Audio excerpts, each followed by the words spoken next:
Hey, I'm not going to get very far in Hawaii without knowing how to carve up one of these in a nice presentation. They are everywhere. They fall from the trees. No, it's the coconuts that fall from the trees. Pineapples actually grow from the ground. I'm Chef Todd Moore. My mission is empowering people to cook without recipes. They experience the freedom to cook what they want, how they want it, the confidence to take control and try new things, the health benefits of fresh, wholesome foods, and the family-strengthening bonds of dinner time together, as well as the money they save by eating well. Live without rules. Cook without recipes. It's a no-recipe lifestyle.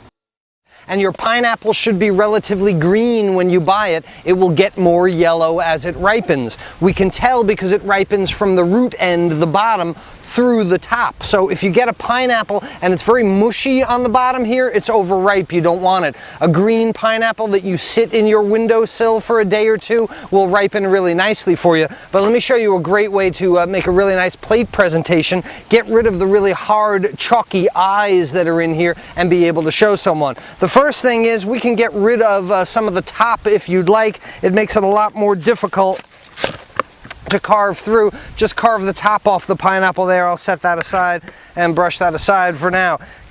Half of the pineapple and a good serrated knife will help get through this tough skin, and my pineapple is now in half.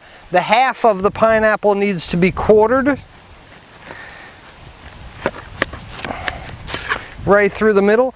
And now I have a nice quarter pineapple. But this root in the middle of it is very chalky, very stalky, very difficult. So the first thing I'm going to do is just cut across the apex of that pineapple there and get rid of that root end. So now I've got this really nice flavorful fruit here, and the skin is where the eyes are, the tough chewy eyes. So I'm going to make one slit downward on one end of the pineapple, a slit downward on the other end of the pineapple, and then try and carve just above the skin. It's kind of like we do red peppers and some other fruits, just above the skin, but not wasting as much of the pineapple as we can. And when I look, beautifully done. I don't see any of those hard eyes there as well. I'm going to place it down in the boat, cut this fillet in half, and then simply make a few cuts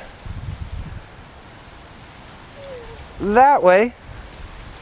And here's a beautiful boat that you can put on a plate for presentation. It's got 20 or so pieces of pineapple and the juice dripping in my hand. You can't go to Hawaii without knowing at least one way to carve a pineapple, and there's perhaps a dozen. Aloha from Hawaii.